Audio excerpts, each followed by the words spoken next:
चलिए आज के प्रश्न की ओर चलते हैं। ये रहा पहला प्रश्न। 4, 3, 0, 3, 0, 2 और 8 का प्रयोग करते हुए छोटी से छोटी संख्या बनाइए और ये हमारे उत्तर विकल्प ABCD दिए गए हैं। अब इस तरह के प्रश्न में दो स्थितियां पैदा होती है। जब हमसे कहा जा रहा होगा कि आप छोटी से छोटी या बड़ी से बड़ी संख्या बनाओ या दोनों का अंतर लिखो या दोनों का योग कितना होगा, इस तरह के प्रश्न इसमें आते हैं। तो दो स्थितियां होती है, या तो हमें अंक दिए गए होते हैं या फिर नहीं दिए गए होते हैं। जब नहीं दिए गए होते हैं तो मान लें कि हमें बड़ी से बड़ी संख्या बनानी हो, तो कोई भी संख्या बनती है वो 0 से लेकर 9 तक के अंकों से बनती है। इन अंकों में सबसे बड़ा अंक कौन सा होता है? 9।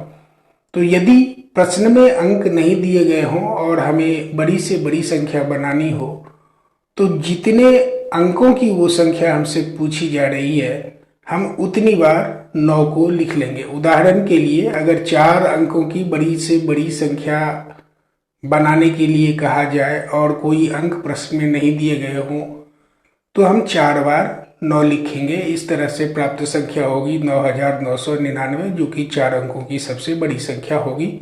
और यही प्रक्रिया हम सबसे छोटी संख्या बनाने में भी करते हैं। लेकिन जब अंक दिए गए होते हैं तो हमें उन्हीं दिए गए अंकों में जो सबसे बड़ा अंक है उसका प्रयोग करते हुए बड़ी से बड़ी संख्या बनानी होती है। और इस तरह से हम छोटी से छोटी संख्या भी बनाते हैं। अब यहाँ इस प्रश्न में ये 7 अंक दिए गए हैं और हमसे पूछा गया है कि छोटी से छोटी संख्या बनाइए।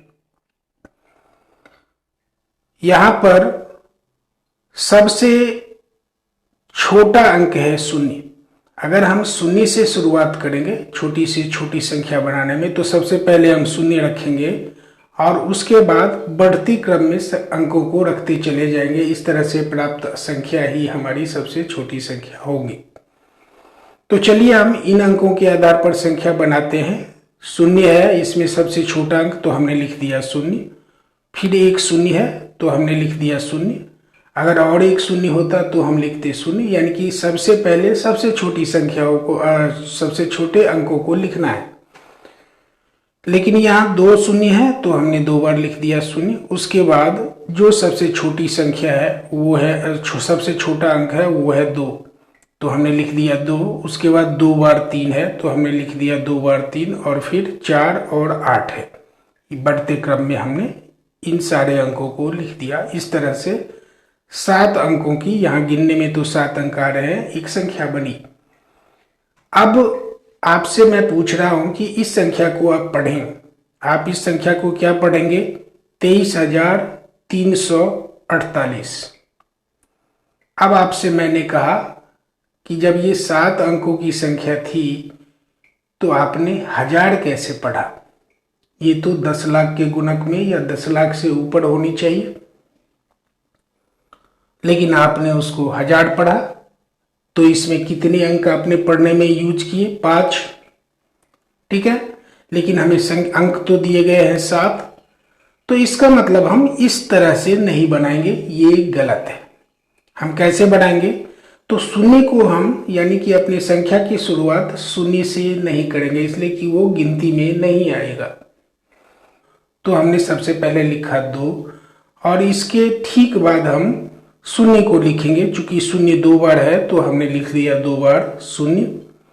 और उसके बाद हम 0 से बड़ा यानी कि 3 लिखेंगे, तो हमने लिख लिया 2 बार 3, चूंकि 2 बार 3 दिया गया। और फिर 4 और फिर 8। इस तरह से जो प्राप्त संख्या हुई वो सबसे छोटी संख्या है। तो अब आप अपने उत्तर विकल्प में देख सकते हैं, ये आपका कहां पर है? ये आपका है, ये रहा ए में 2003348। ये संख्या है 2003348। तो आपका सही उत्तर क्या है? ए। ये रहा हमारा अगला प्रश्न। किसी संख्या को 125 से भाग देने पर भागफल 16 और शेष 11 हो तो संख्या क्या होगी? आपके ये 4 उत्तर विकल्प दिए गए हैं, 2011, 2016, 2021 और 1011। अब इसको हल करने से पहले आपको एक सूत्र जानना पड़ेगा, वो ये है कि dividend is equal to division into quotient plus remainder, अर्थात भाज्य बराबर भाजक गुने भागफल जोड़ शेष। इसमें भाज्य क्या है? भाज्य वो संख्या होती है हम क्या करते हैं, भाग देते हैं, ठीक है। और भाजक वो है जिसकी सहायता से भाग देते हैं, भागफल वो है जो भाज्य में भाजक से भाग देने पर पूर्ण संख्या प्राप्त होती हो तो वो भागफल है, और शेष वो है जो अपूर्ण है, यानी कि भाजक से वो पूरी तरह नहीं कटता है, वो शेष है। तो यहां पर हमारा भाजक है 125 और भागफल है 16 और शेष है 11, और हमें पता करना है भाज्य। तो हमने क्या किया, भाजक गुने भागफल जोड़ शेष को लिखा, 125 गुने 16 जोड़ 11। अब 125 और 16 को गुना करने से पहले आसानी के लिए हम 125 को 2 हिस्सों में तोड़ देते हैं। 100 जोड़ 25 गुने 16 था तो लिख दिया गुने 16, और जोड़ 11 था तो लिख दिया जोड़ 11। अब 100 को अगर हम 16 से गुना करेंगे तो 1600, 25 को 16 से गुना करेंगे तो 400, और 16 ये 11 हमने जोड़ दिया तो 1600 जोड़ 400 जोड़ 11, 16 4 20 यानी कि 2000 जोड़ 11 यानी 2011। तो आपका उत्तर क्या होगा, 2011। और वो कहाँ पर है आपका, किस विकल्प में, ए में। तो आपका सही उत्तर क्या है, ए। ये रहा हमारा अगला प्रश्न। 7, 5, 2 और 0 से बनी सबसे छोटी तथा सबसे बड़ी संख्या का अंतर क्या होगा। ठीक है, 7, 5, 2 और 0 से बनी सबसे छोटी और सबसे बड़ी संख्याओं का अंतर क्या होगा। और ये आपके 4 उत्तर विकल्प दिए गए हैं, 4950, 5463, 5270 और 7263। अब पहले प्रश्न में आपको बताया था कि जब अंक 9 दिए गए हों तो क्या करना है, और जब अंक दिए गए हों तो संख्या बनाते समय हमें कौन सी प्रक्रिया का पालन करना है। अब यहाँ पर अंक दिए गए हैं और वो अंक हैं 7, 5, 2 और 0। अगर हम सबसे छोटी संख्या बनाते हैं, स्मॉलेस्ट नंबर बनाते हैं, तो सबसे पहले क्या लिखेंगे, 2, 0 नहीं लिखेंगे, 2। और उसके ठीक बाद चूंकि 0 सबसे छोटा अंक है तो हम लिख देंगे 0, और उसके बाद 5 और उसके बाद 7, यानी बढ़ते क्रम में बाकी बचे संख्याओं को, अंकों को हमने लिख दिया। इस तरह से सबसे छोटी संख्या जो हमें प्राप्त हुई वो है 2057। अब चलिए बड़ी संख्या, तो सबसे बड़ा अंक इसमें कौन सा है, 7, हमने लिख दिया 7। उसके बाद 5 तो लिख दिया 5, उसके बाद 2 तो लिख दिया 2, और उसके बाद 0 तो लिख दिया 0। इस तरह से इन दिए गए 4 अंकों से बनने वाली सबसे बड़ी संख्या होगी 7520 या 7520। तो अब हमने दोनों संख्याओं को प्राप्त कर लिया। बड़ी संख्या यानी सबसे बड़ी संख्या है 7520 और सबसे छोटी संख्या है 2057 या 2057।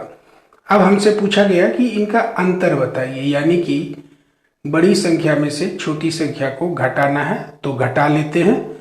0 से जब 7 को घटाएंगे तो ये नहीं घटेगा, हमें पीछे से 1 लेना होगा, तो ये हो जाएगा 10, और उसमें से 7 को घटाएंगे तो 3। चूंकि 1 ले लिया तो अब यहाँ 1 बचा 2 की जगह, लेकिन 1 में से फिर हम 5 को नहीं घटा सकते, इसलिए कि 5 बड़ा अंक है, तो हमने पीछे से 1 लिया, बड़ा हो गया, और 11 में से 5 को घटाया तो 6। अब ये 5 इससे 1 हमने उधार लिया था, इसमें बचे 4 में से 0 को घटाया तो 4, और ये 7 में से 2 घटाया तो 5। इस तरह से इन दोनों संख्याओं का अंतर जो प्राप्त हुआ वो है 5463। तो हमारा उत्तर क्या होगा, 463 और वो हमारे किस उत्तर विकल्प में है, यहाँ पर बी में। तो सही उत्तर कौन सा है, बी। ये रहा हमारा अगला प्रश्न।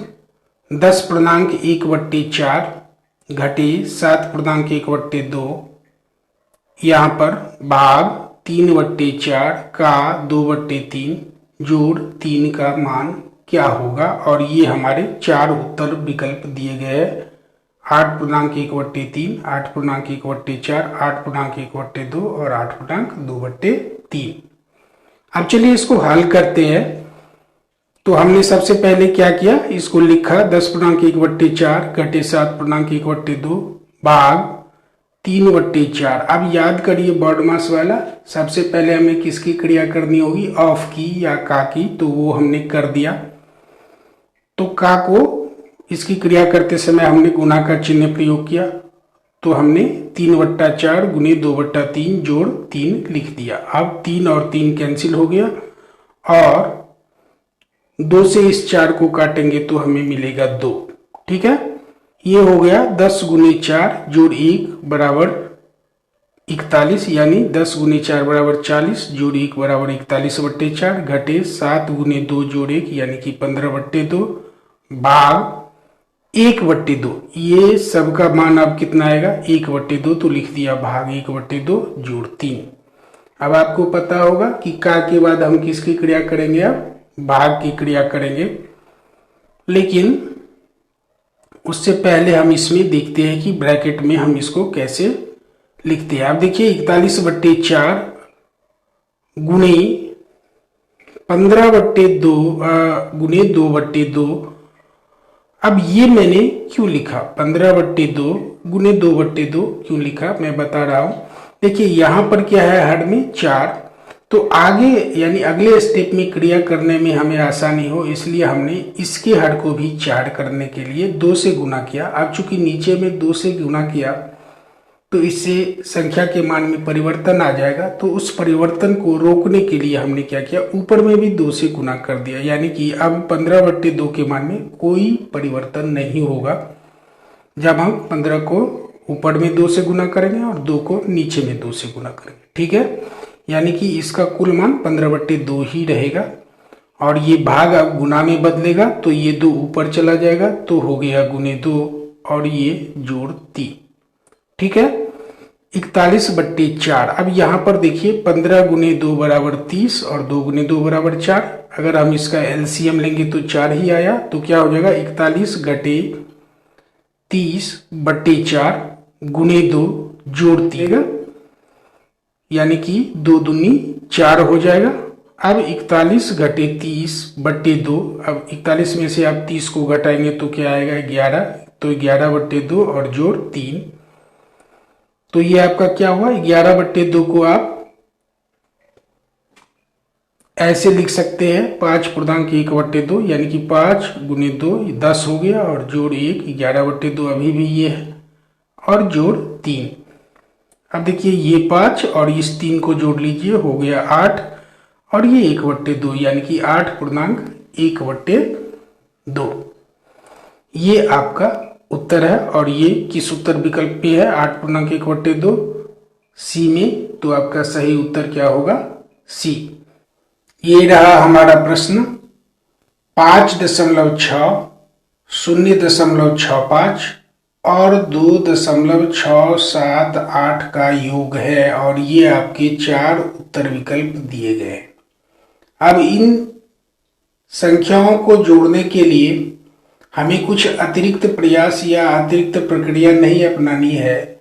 आप बिना दशमलव वाली संख्याओं को जब आप जोड़ते हैं तो किस तरीके से जोड़ते हैं, ठीक वैसे ही इसे भी जोड़ लेना है। लेकिन दशमलव वाली संख्याओं को जोड़ते समय एक सावधानी आपको अतिरिक्त रखनी पड़ेगी, वो ये कि सभी संख्याओं के दशमलव को एक सीध में रखना है, एक सीध में रखना पड़ेगा। और उसके बाद हम संख्याओं को या अंकों को हम ठीक उसी तरह से जोड़ देंगे जिस तरह से हम बिना दशमलव वाली संख्याओं को जोड़ते हैं।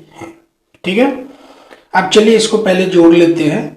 ये 8 के सामने और कोई अंक नहीं है तो हमने नीचे 8 लिख दिया। 5 और 7 12 होता है तो हमने 2 लिखा। अभी हमारे पास 1 बचा हुआ है और ये 3 6 है तो 18 और 1 हमारे पास था तो 19, हमने 9 लिख दिया। अभी भी हमारे पास 1 है और 5 और ये 2 7 और जो 1 बचा हुआ है वो 8। यानी कि इन संख्याओं को जोड़ने पर हमें क्या प्राप्त होता है, कौन सी संख्या प्राप्त होती है? 8.928, जो हमारे उत्तर विकल्प में यहां पर है। यानी कि हमारा उत्तर क्या है? सी। ये तो हुआ इस प्रश्न को हल करने की बात। लेकिन यहां मैं 1-2 अतिरिक्त बातें आपको बताना चाहूंगा एग्जामिनेशन पॉइंट ऑफ व्यू से, परीक्षा की दृष्टिकोण से।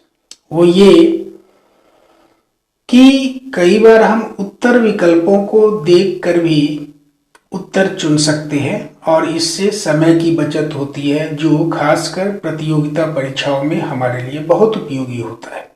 हालांकि इसको हल करने का आसान तरीका तो यही है, उचित प्रक्रिया तो यही है, लेकिन आप याद रखें कि आप प्रतियोगिता परीक्षा में बैठे हुए हैं तो आपके लिए समय की बचत, एक्यूरेसी के साथ समय की बचत बहुत जरूरी है, ताकि यदि कोई कठिन प्रश्न आगे आए तो उसके लिए, उसको हल करने के लिए आपके पास पर्याप्त समय हो। तो मैं यहां यह कहना चाहता हूं कि देखिए, आप इन उत्तर विकल्पों पर गौर कीजिए। एक में क्या है? 89.28, जो कि आए उत्तर से, यानी कि 8 से करीबन करीबन ये 11 गुना बड़ी संख्या है। दूसरा है 892.8, ये तो बहुत बड़ी संख्या हो गई। तीसरा है 0.8928, ये बहुत ही छोटी हो गई। ठीक है, ये 3 विकल्प आपने देख लिया। तो मान लें कि हम इसको इस तरह से नहीं जोड़ते हैं तो हम कैसे हल प्राप्त करें आसानी से, अनुमान के आधार पर और एक्यूरेट। तो चलिए वो देखते हैं। यहां पर आप क्या देख रहे हैं? 5। ठीक है, तो 5 का सन्निकट मान आप दिमाग में लाइए। 5.6 है तो ये करीबन क्या होगा? 6। अच्छा, ये 0.65 है तो इसका मान होगा 1, तो हो गया क्या? 7। और ये 2.678 है तो इसका मान हो गया 3, यानी कि 6 है, 5 से अधिक है तो 3, तो 7 3 10, यानी कि आपका जो उत्तर होगा उसका मान 10 के आसपास होना चाहिए, 1 अधिक या 1 कम। ठीक है, लेकिन 10 के आसपास होना चाहिए। चूंकि यहां जो उत्तर विकल्प दिए गए हैं वो कई गुना ज्यादा है या कम है, तो ऐसी स्थिति में जब भी आपके सामने ये कंडीशंस आए तो आप इस तरह से आसानी से तुरंत बना सकते हैं। यानी कि इसमें हमें ये देखना होगा कि 10 के आसपास का मान क्या है, चूंकि जो विकल्प है उसमें बहुत अंतर है, या तो कोई बहुत बड़ा है या कोई बहुत छोटा है। तो जब हम 10 के आसपास का मान देखेंगे तो वो हमें कहाँ लाएगा? सी के पास। तो इस आधार पर भी हम अपना उत्तर सी करेंगे। और खास करके ऐसी स्थिति में जब उत्तर में आए हुए अंक, विकल्प में आए हुए संख्याओं के अंक एक ही जैसे हैं। देखिए सब में क्या है? 8928, 8928, 8928, 8928। ऐसे में हमारे लिए इस तरीके से सॉल्व करना ज्यादा आसान होता है। अब चलिए इसमें अब दूसरी बात आपको बताते हैं। देखिए, दशमलव की कोई भी संख्या हो, उनको जोड़ते समय हम कुछ विकल्पों को तो ऐसे भी छांट सकते हैं। कैसे? तो अब इसमें देखिए, दशमलव के बाद सबसे अधिक अंक कितना है? इसमें 1 है, इसमें 2 है और इसमें 3 है। तो हमेशा याद रखें कि आपके उत्तर विकल्प में दशमलव के बाद 3 ही अंक आएंगे। कितने आएंगे? 3 ही अंक आएंगे। आप देखिए इसमें दशमलव के बाद कितने हैं? 2, ये आपका विकल्प नहीं होगा सही। इसमें कितना है? 1, ये भी नहीं सही होगा। इसमें कितने हैं अंक? 4 दशमलव के बाद। इसमें कितने हैं? 4, तो ये भी आपका उत्तर नहीं होगा। और इसमें कितने हैं? दशमलव के बाद 3। अगर मान लो कि इन संख्याओं में कोई एक ऐसी संख्या होती जिसमें दशमलव के बाद 4 अंक होते और बाकी उससे दशमलव के बाद कम अंकों वाली संख्याएं होती, तो जो हमारा उत्तर होता उसमें भी दशमलव के बाद कितने अंक होते? 4 अंक होते। तो जो दी गई संख्याओं में दशमलव के बाद जिस संख्या में सबसे ज्यादा अंक हैं उन संख्याओं को गिन लो कि दशमलव के बाद कितने अंक है। अपने उत्तर विकल्प में उतने अंक वाले विकल्प को ही आप खोजो दशमलव के बाद। तो इस तरीके से भी हम क्या करेंगे, शॉर्टकट में हम उत्तर खोज सकते हैं। यही मुझे अतिरिक्त बात आप लोगों को कहनी थी, लेकिन मेरा पर्पस अभी ट्रिक बतलाना नहीं है, मेरा पर्पस है गणित को समझाना, सिखाना। ठीक है, बढ़ते हैं अगले प्रश्न की ओर। ये रहा हमारा अगला प्रश्न।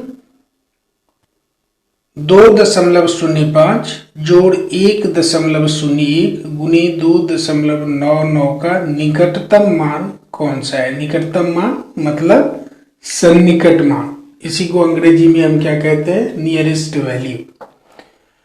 तो और ये हमारे उत्तर विकल्प दिए गए हैं A, B, C और D। अब ऐसे प्रश्न को हम कैसे हल करेंगे? आप हमेशा गणित सीखने की कोशिश करिए। प्रश्न हल करना बहुत आसान हो जाएगा अगर आप सीख लेते हैं। तो ये ऐसा एक क्या है, ऐसा कोई भी प्रश्न आएगा आप आसानी से कर सकते हैं। इसलिए जोर आप दीजिए किस पर? गणित को सीखने पर, ना कि प्रश्न को हल करने पर, खासकर जब आप प्रैक्टिस कर रहे हैं तब। तो चलिए, इसमें एक ही चीज आपको याद रखना है, बहुत ही आसान प्रकार का ये प्रश्न है कि यदि दशमलव के बाद जो अंक आ रहा है वो 5 या उससे बड़ा है, यानी कि 6, 7, 8 या 9 हो सकता है, तो वैसी स्थिति में दशमलव के बाद जो भी अंक हो उस सबको हम 1 मान लेंगे अगर वो 5 या 5 से बड़ा है तो, और उसे पीछे की ओर जो पूर्ण संख्या है दशमलव के पहले उसमें जोड़ देंगे। ठीक है, और यदि दशमलव के बाद 0 आता हो या 1 आता हो या 2 आता हो या 3 आता हो या 4 आता हो, 5 नहीं 4 तक, 0 से 4 तक, यानी कि 5 से कम कोई भी अंक आता हो, तो वैसी स्थिति में दशमलव के बाद आने वाले सभी अंकों को, यानी कि यहाँ अगर हम उदाहरण लें तो 0 और 1 है, यानी कि 0 और 1 है, तो उसका मान हम 0 ही मानेंगे। और पीछे जो पूर्णांक है दशमलव के पीछे, यहाँ पर 1 है, तो उसमें कोई भी मान नहीं जोड़ेंगे और वो वैसा ही रह जाएगा। बस यही 2 चीज आपको याद रखना है इस तरह के प्रश्न को हल करते समय। क्या कौन कौन सी बातें याद रखनी है? दशमलव के बाद 5 या 5 से बड़ा कोई अंक होता हो तो दशमलव के बाद के सभी अंकों का मान हम 1 रखेंगे और दशमलव के पीछे यानी कि बाईं तरफ जो संख्या है या अंक है उसमें हम 1 जोड़ देंगे, वही उस पूरी संख्या का सन्निकट मान होगा। अब चलिए इस प्रश्न को हल करते हैं। हमने लिख दिया 2.05 जोड़ 1.01 गुने 2.99। ठीक है, अब सबसे पहले इसका सन्निकट मान लेते हैं। अब देखिए दशमलव के बाद यहाँ पर क्या है? 0.5, यानी कि 0 है। दशमलव के ठीक बाद क्या है? 0 है, जो कि 5 से कम है। तो अब इसके बाद 5 आए, 6 आए, 7 आए, 8 आए, 9 आए, कोई फर्क नहीं पड़ता। दशमलव के बाद इन सभी अंकों का मान 0 ही होगा, इसलिए हम 2 में कोई अंक नहीं जोड़ेंगे और इस पूरी संख्या का सन्निकट मान क्या रह जाएगा? 2। ठीक है, और उसके बाद जोड़, तो मैंने लिख दिया जोड़। अब चलिए इसका सन्निकट मान लेते हैं। 1 के बाद ये दशमलव के बाद फिर क्या है? 0, जो कि 5 से कम है, तो इस दोनों ही अंकों का कुल मान क्या होगा? 0, इसलिए 1 में भी कोई हम अंक नहीं जोड़ेंगे और इस पूरी संख्या का मान रह जाएगा सन्निकट मान 1। तो हमने लिख दिया 1। ये गुना का चिन्ह है तो हमने दे दिया गुना। अब देखिए यहाँ दशमलव के बाद 9 आ गया।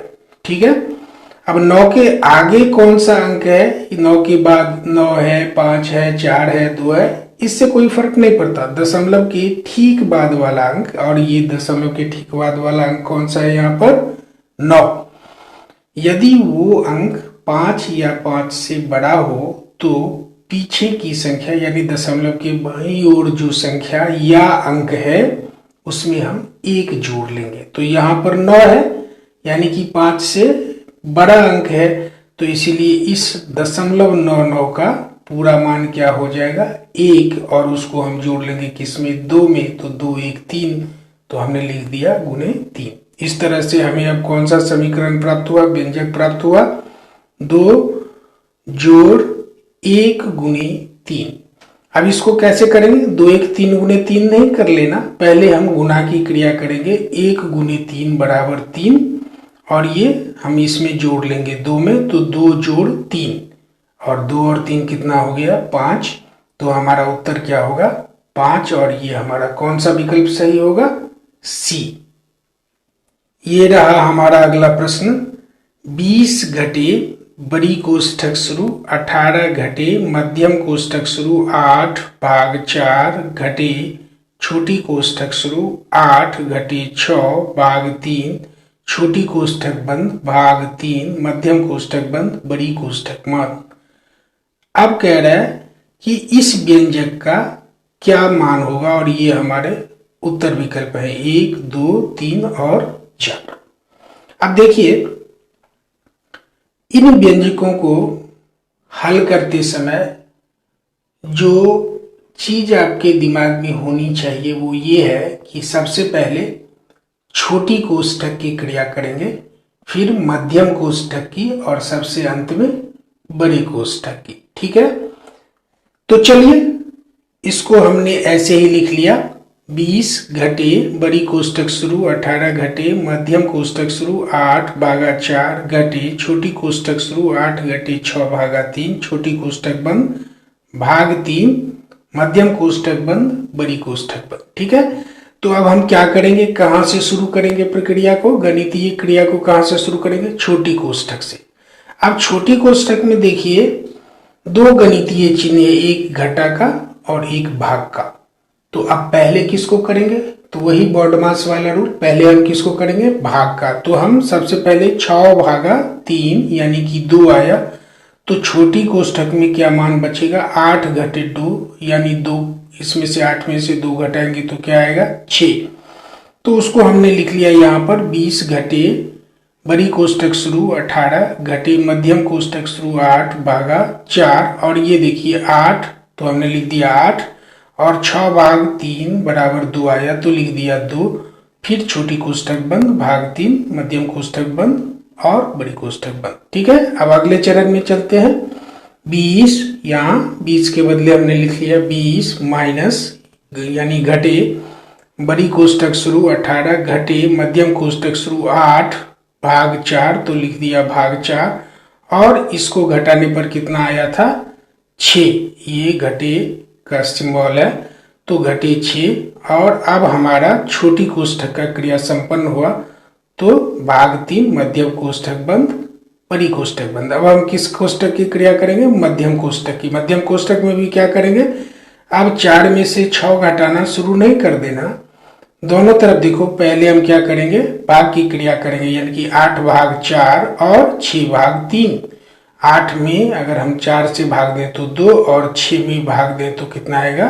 3 से भाग देंगे 6 में तो कितना आएगा? 2, यानी कि यहाँ पर क्या आएगा? 2 घटे 2। लेकिन आप देखो बाहर में क्या है? घटा का चिन्ह, और घटा गुने घटा बराबर जोड़, और घटा गुने जोड़ बराबर घटा, ये याद रखना है। तो ये हो गया 20 घटे 18, तो लिख दिया 18, और घटे अब यहाँ पर क्या आया था हमें? ये देखो 2 घटे 2, या तो आप सीधे यहाँ पर लिख सकते हो 2 घटे 2 बराबर 0, या इस यहाँ पर क्रिया कर लोगे तो क्या आएगा? ये घटा है और यहाँ जोड़ है, दोनों को गुना करेंगे तो क्या आएगा? घटा, तो हमने लिख दिया घटा 2, और यहाँ जो 2 है उसके पीछे में क्या है? घटा, और घटा को गुना करेंगे तो क्या आएगा? जोड़, तो हमने लिख दिया जोड़ 2। अब ये देखो घटा 2 जोड़ 2 बराबर 0, तो हमने लिख दिया 20 घटे 18 घटे 0। अब 20 में से 18 जाएगा तो क्या बचेगा? 2। इस तरह से आपका उत्तर क्या होगा? यहाँ रहा आपका विकल्प बी में उत्तर 2, तो आपका सही उत्तर क्या है? बी।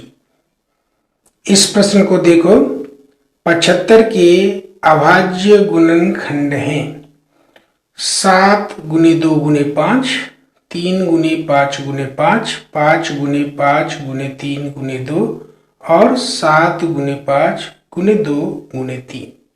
तो पहला चीज तो मैं आपको ये बताऊं कि जब हमें गुणनखंड कहता है तो यानी कि दी गई संख्या को हम ऐसे हिस्से में बांटते हैं जिसका गुणनफल उस संख्या के बराबर हो। तो अब ये देखो, चूंकि ये 2 से विभाजित नहीं होता तो इसका एक खंड 2 नहीं होगा, लेकिन ये 3 से विभाजित होगा तो वो सबसे छोटी से छोटी संख्या 1 के अतिरिक्त 3 है, जिससे 75 विभाजित होगा पूरी तरह से। तो हमने लिख लिया 3 और 3 से भाग दिया 75 को तो आया 25, यानी कि इसका पहला गुणनखंड क्या होगा? 3 गुने 25।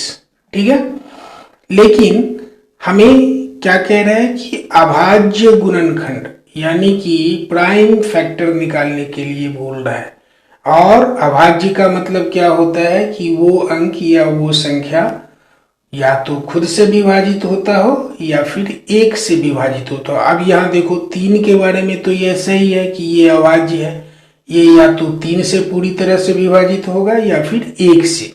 लेकिन 25 के बारे में यही बात नहीं कही जा सकती। 25 1 से भी विभाजित होगा, 25 5 से भी विभाजित होगा और 25 25 से भी विभाजित होगा। लेकिन अभाज्य हम इसको तब कहेंगे जब वो या तो सिर्फ स्वयं से विभाजित होता हो या 1 से विभाजित होता हो, यानी कि 25 जो है वो प्राइम नंबर नहीं है, अभाज्य संख्या नहीं है, इसलिए ये 75 के अभाज्य गुणनखंड नहीं है।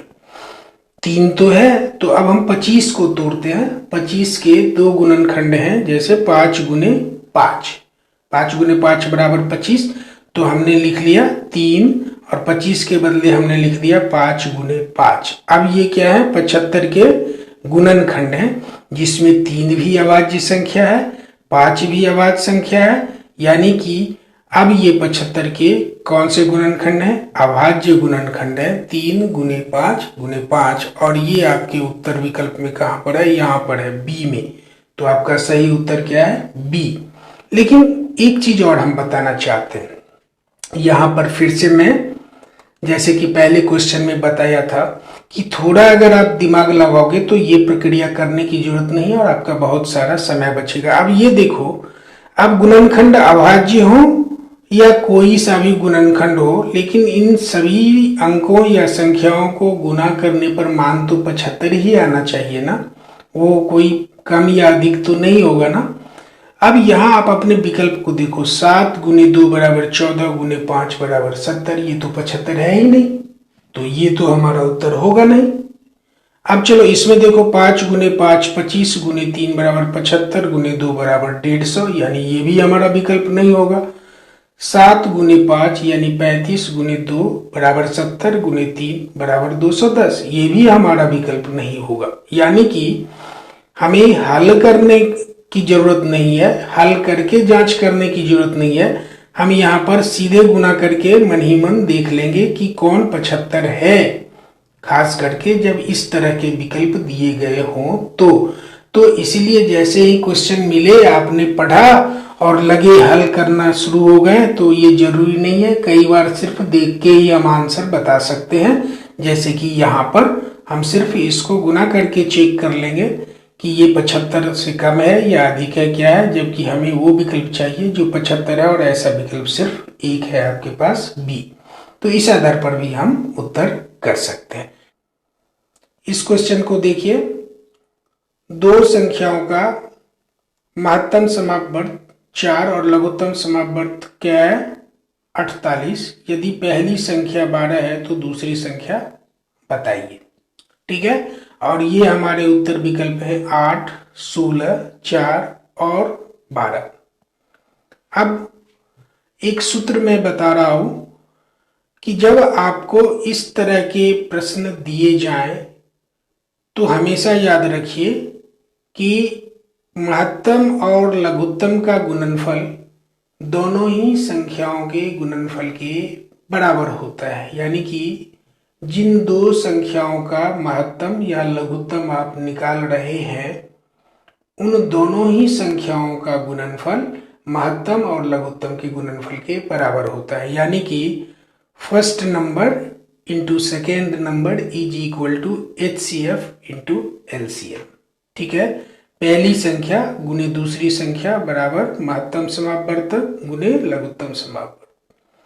अब यहां पर इन दोनों का मान HCF और LCM का मान कितना है, 4 और 48। तो हमने लिख लिया 4 गुने 48 बराबर पहली संख्या क्या है 12, तो लिख लिया 12 गुने दूसरी संख्या हमें पता ही करना है, तो लिख लिया सिर्फ दूसरी संख्या, यानी कि 12 गुने दूसरी संख्या बराबर 4 गुने 48।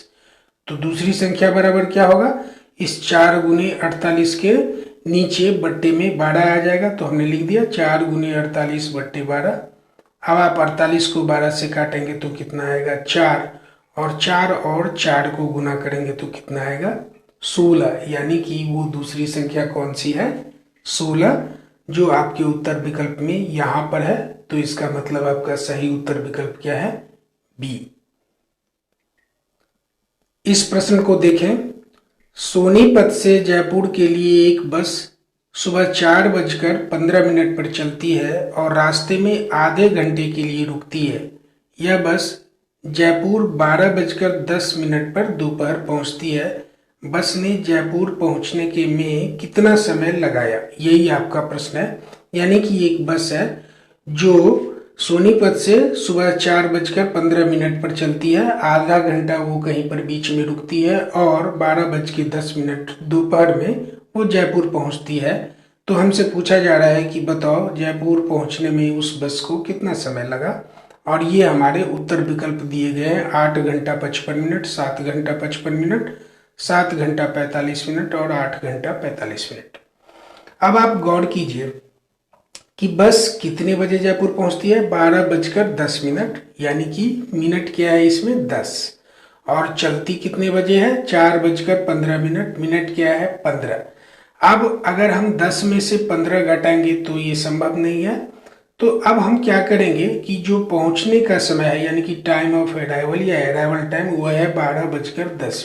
ठीक है, अब इस 12 में और इस 10 में आप क्या जानते हैं, 12 क्या है और 10 क्या है, 12 है घंटा आवर और 10 क्या है मिनट।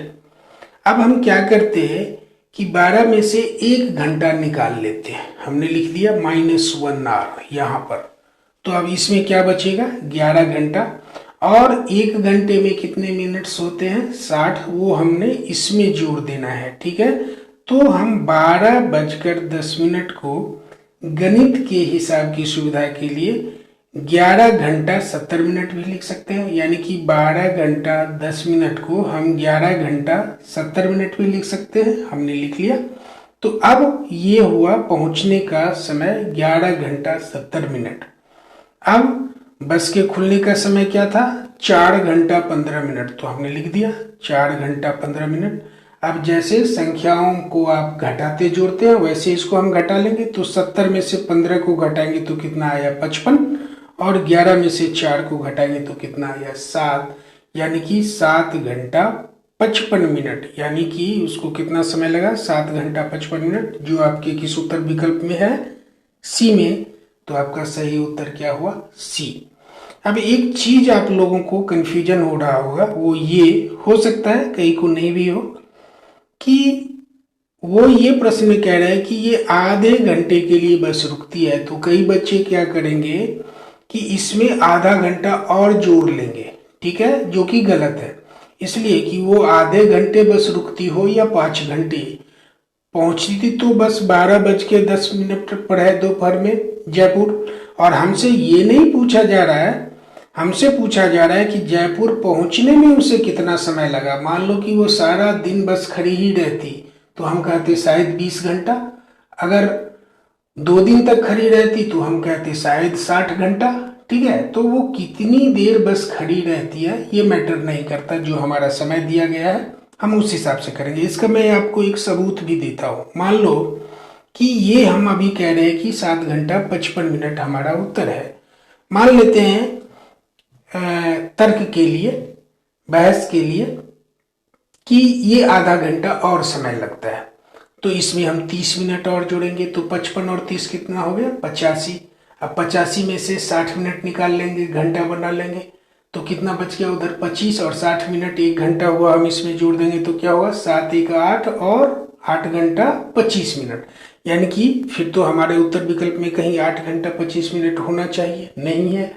इसका मतलब कि ये प्रश्न उस आधे घंटे को जोड़ने के लिए नहीं कहता। ठीक है, बस ये ऐसे ही कंफ्यूजन के लिए हमने कहा। आपका उत्तर तो पहले ही निकल चुका है। आपका सही उत्तर क्या है? 7 घंटा 55 मिनट, यानी कि उत्तर विकल्प कौन सा सही है? सी।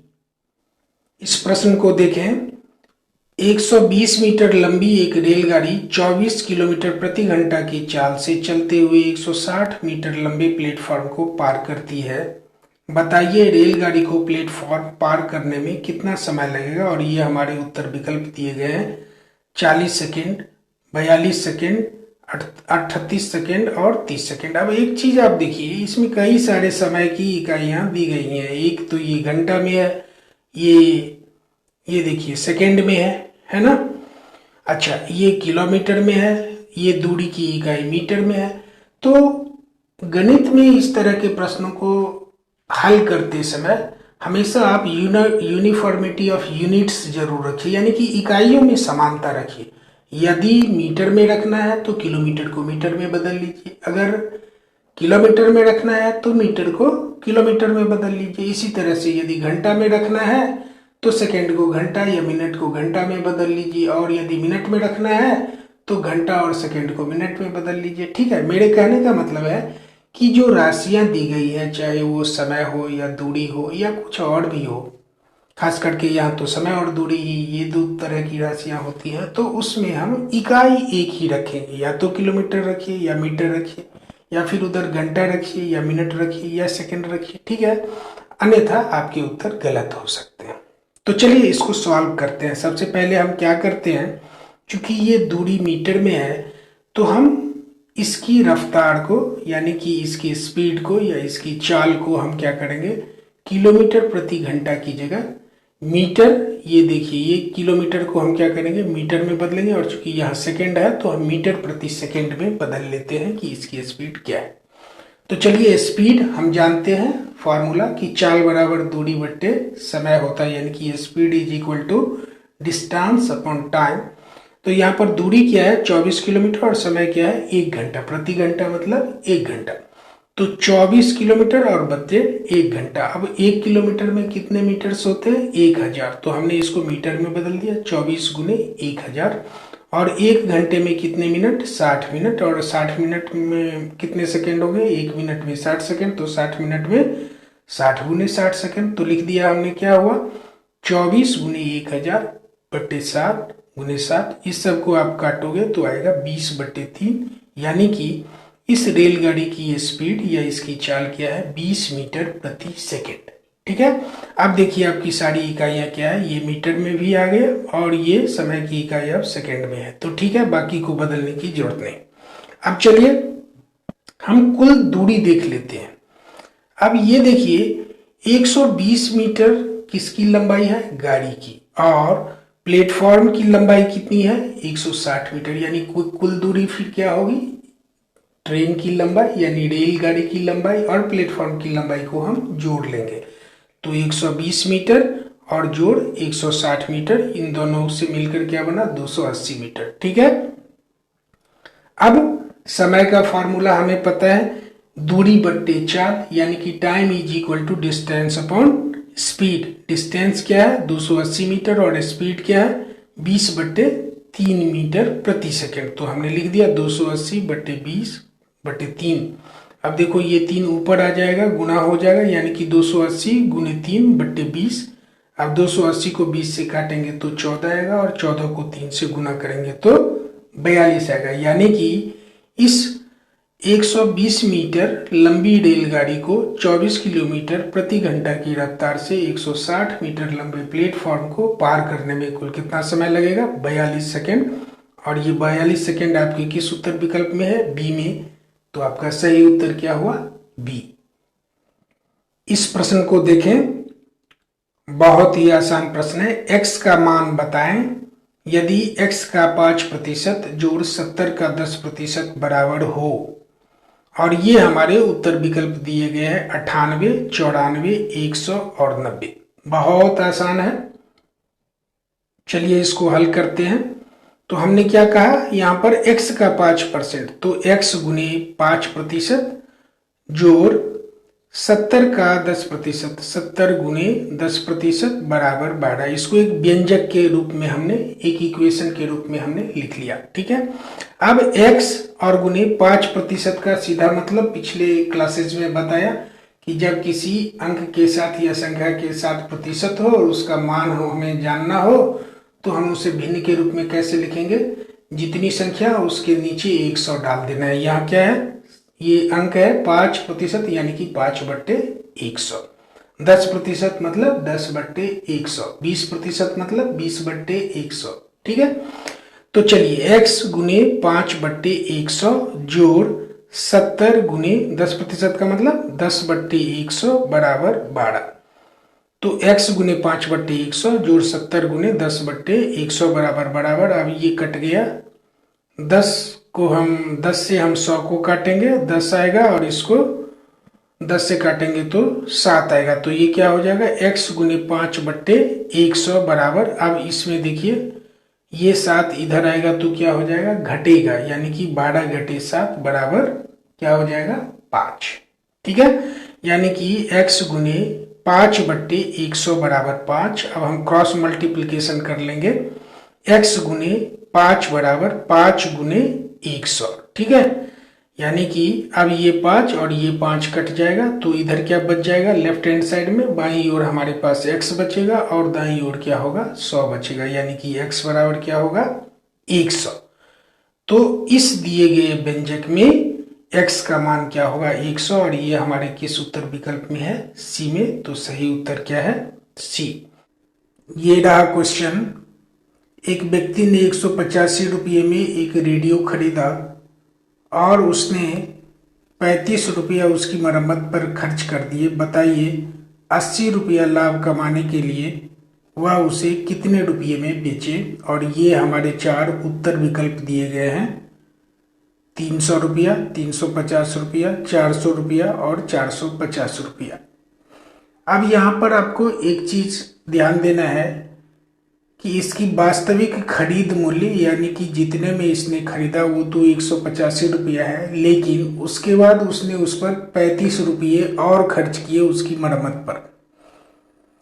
और उसके बाद अब उसका क्रय मूल्य बदल चुका है और उसे 80 रुपया लाभ कमाना है। ठीक है।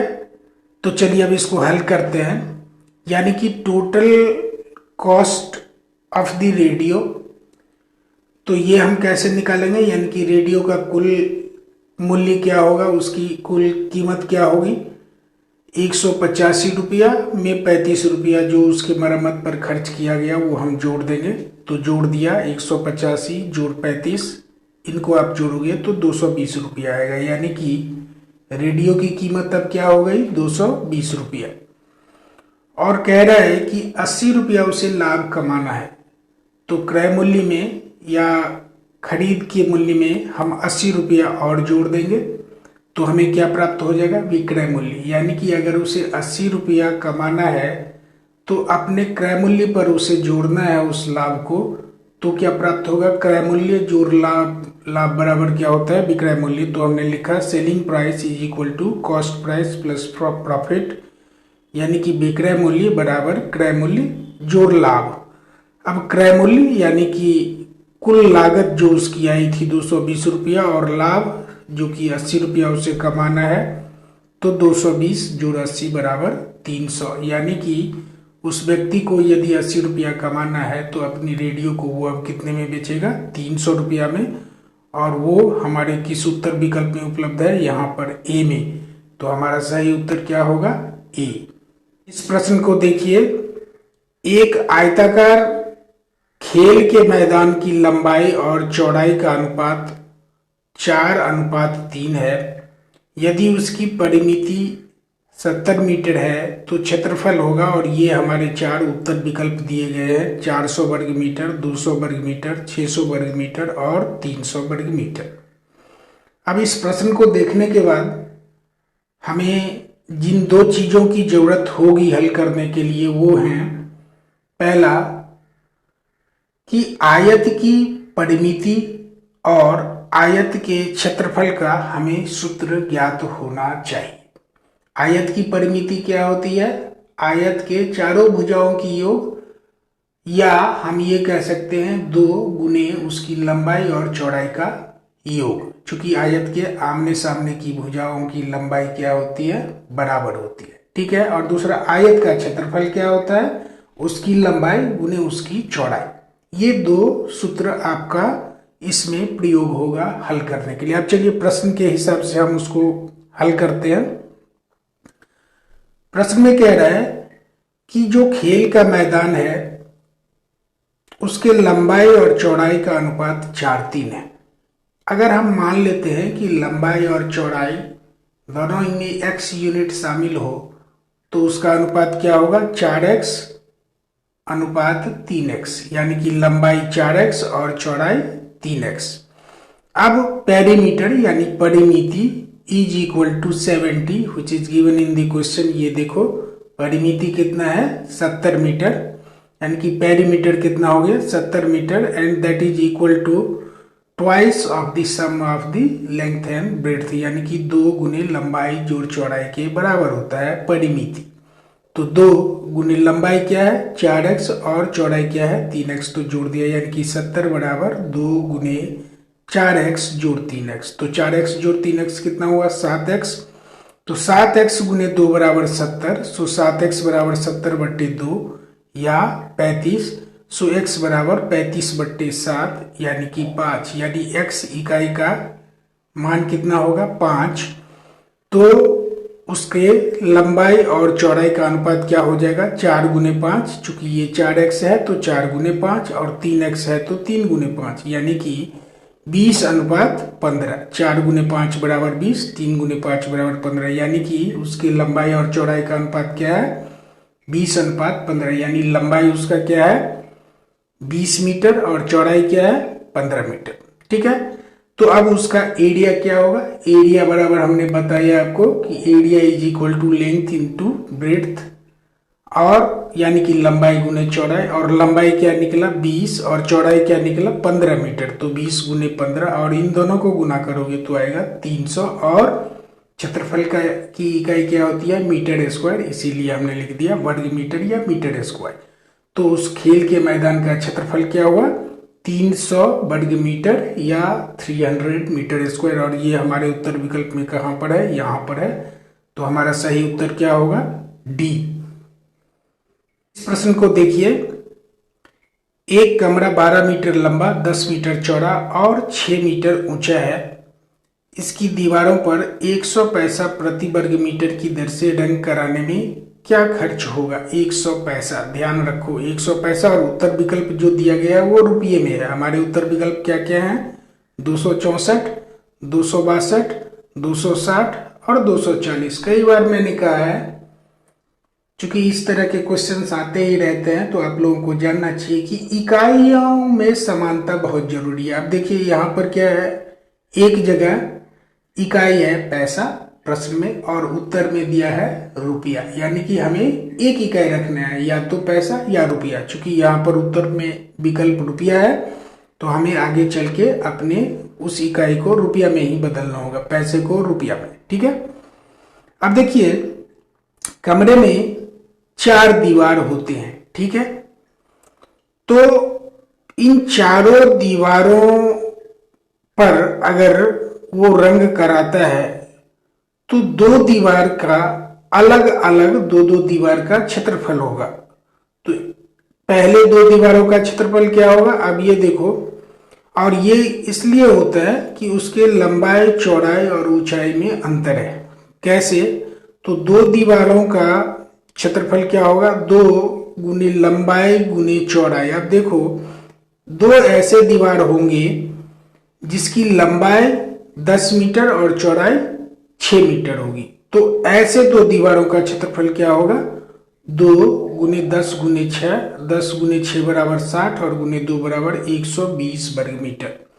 और दो ऐसे दीवार होंगे जिसकी लंबाई 12 मीटर और चौड़ाई क्या हो जाएगी? 6 मीटर। यानी कि ये 6 मीटर चारों ही दीवारों में कॉमन है, चूंकि चारों दीवारों की ऊंचाई समान है, ठीक है, और यहाँ ऊंचाई ही चौड़ाई बन जा रही है। तो इसलिए इस दो दीवारों का क्षेत्रफल क्या हो जाएगा? 2 गुने लंबाई यानी 12 मीटर और गुने चौड़ाई यानी कि 2 गुने 12 गुने 6, 12 गुने 6 बराबर 72 और 72 गुने 2 बराबर 144 मीटर। यानी कि उस कमरे के दो दीवारों का क्षेत्रफल है 120 वर्ग मीटर और दो दीवारों का क्षेत्रफल क्या है? 144 वर्ग मीटर। यानी अगर मुझे चारों दीवारों का क्षेत्रफल निकालना हो तो हम इनको जोड़ देंगे, तो सो कुल क्षेत्रफल या total area is equal to 120 और प्लस 144। 120 जोड़ 144 करोगे तो आएगा 264 वर्ग मीटर।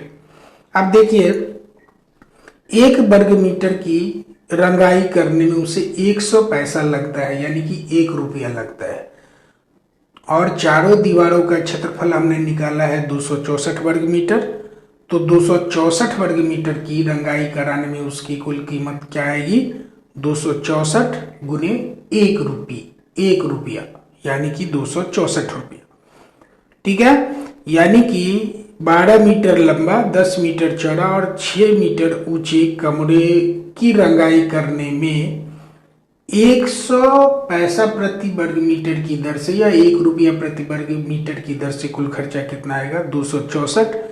और ये हमारे किस उत्तर विकल्प में है? यहाँ पर है ए में, तो हमारा सही उत्तर क्या होगा? ए है। आज के अंतिम प्रश्न में, यदि 500 रुपया पर किसी ब्याज की दर से 2 वर्ष का साधारण ब्याज 100 रुपया है, तो उसी राशि पर उसी ब्याज की दर से 5 वर्ष का ब्याज क्या है? ये हमारा प्रश्न है। अब इसमें एक चीज देखिए कि दो स्थितियां बन रही है। पहली स्थिति में राशि है और समय है और ब्याज है, लेकिन हमें दर पता नहीं है। और दूसरी स्थिति में क्या है? ब्याज हमें पता करना है। यहाँ पर दर हमें सबसे पहले पता करना होगा कि दर क्या है। तो दर का आपको सूत्र पता है, R is equal to I into 100 by P into T, यानी कि दर बराबर क्या होता है? ब्याज गुने 100 बट्टे मूलधन गुने समय। अब यहाँ पर ब्याज कितना है? 100 रुपया, तो 100 गुने 100 अब बट्टे मूलधन कितना है? 500 रुपया, यानी कि 500 और गुने समय क्या है? 2 वर्ष, तो गुने 2। इस सब को आप काटोगे, इसको हल करोगे तो आएगा 10%। यानी कि 500 रुपया पर 2 वर्ष में 10% की दर से साधारण ब्याज क्या बनता है? 100 रुपया, ठीक है। अब कह रहा है कि उसी राशि का उसी ब्याज की दर से, उसी राशि का मतलब 500 रुपये का ही उसी ब्याज की दर से जो अभी अभी हमने निकाला है, यानी कि 10% की दर से 5 वर्ष में ब्याज क्या होगा। यानी कि यहाँ पर क्या है? मूलधन क्या है? 500 रुपया, दर क्या है? 10% और समय क्या है? 5 वर्ष, और निकालना क्या है? ब्याज। तो ब्याज बराबर क्या होगा? I is equal to P R T upon 100, यानी कि ब्याज बराबर मूलधन गुने दर गुने समय बट्टे 100। मूलधन है 500 रुपया, दर हमने निकाला 10%, तो गुने 10, और समय दिया गया है 5 वर्ष, तो गुने 5 और बट्टे में 100। अब इसको आप हल करोगे तो आएगा कितना? 250। तो इस तरह से हमारे इस प्रश्न का सही उत्तर क्या होगा? 250, और वो हमारे किस उत्तर विकल्प में है? ए में, इसलिए हमारा सही उत्तर क्या है? ए। ये रहा प्रश्न। 3 संख्याओं का औसत 14 है, इनमें से 2 संख्याएं 12 और 18 हैं, तो तीसरी संख्या क्या है? और ये हमारे उत्तर विकल्प दिए गए हैं 12, 10, 8 और 6। अब मुझे पूरी उम्मीद है कि आप लोगों ने 5वीं कक्षा में औसत के बारे में पढ़ा है। मान लो हमें कहता है कि दो संख्याओं का औसत बताओ, तो हम क्या करते हैं, उन दोनों ही संख्याओं का योग निकालते हैं और उस योग में 2 से भाग दे देते हैं। इसी तरह से अगर 3 संख्याओं का औसत कहेगा तो हम तीनों ही संख्याओं का योग निकालेंगे और उस योग में 3 से भाग दे देंगे। कहने का मतलब जितनी संख्याओं का औसत निकालना है उन सभी संख्याओं को जोड़ दो और संख्या की गिनती कर लो कि ये कितनी संख्याएं हैं, उससे उस योग में भाग दे दो, जो आए वही आपका उन संख्याओं का औसत है। अब हमारे इस प्रश्न में 2 संख्याएं दी गई हैं, 12 और 18, और तीसरी संख्या ज्ञात करनी है, जबकि औसत दे दिया गया है जो कि 14 है। अब हम मान लेते हैं कि ये 3 संख्याएं x1, x2 और x3 हैं, जिनमें से x1 का मान लेते हैं कि 12 है और x2 का मान 18 है, और x3 वो तीसरी संख्या है जिसके बारे में हमें ज्ञात करना है, जिनका मान हमें ज्ञात करना है। हमने इन तीनों ही संख्याओं को जोड़ लिया और 3 से भाग दे दिया, यानी कि x1 plus x2 plus x3 upon 3, और इनका मान कितना है, औसत कितना है, इज इक्वल टू 14, 14। अब हमने इसको ऐसे लिख लिया, यानी कि इसका क्रॉस मल्टीप्लीकेशन किया, x1 plus x2 plus x3 बराबर 14 गुने 3, हमने लिख दिया 14 गुने 3 बराबर 42। अब देखिए x1 का और x2 का मान हमने रख दिया इसमें, x1 क्या है 12 और x2 क्या है 18, और जोड़ x3 यानी कि 12 जोड़ 18 जोड़ x3 बराबर क्या होगा 42, और 12 और 18 को अगर आप जोड़ेंगे तो क्या आएगा 30, यानी कि 30 जोड़ x3 बराबर 42, तो x3 बराबर क्या हो जाएगा 42 माइनस 30, अब घटाएंगे तो क्या आएगा 12, यानी कि वो तीसरी संख्या कौन सी है 12, जो आपके उत्तर विकल्प में कहां पर है, यहां पर। तो आपका उत्तर क्या हुआ ए। ये रहा हमारा अगला प्रश्न। 25 छात्रों की किसी कक्षा में किसी दिन 18 छात्र उपस्थित थे, बताइए उस दिन कुल कितने प्रतिशत छात्र अनुपस्थित थे।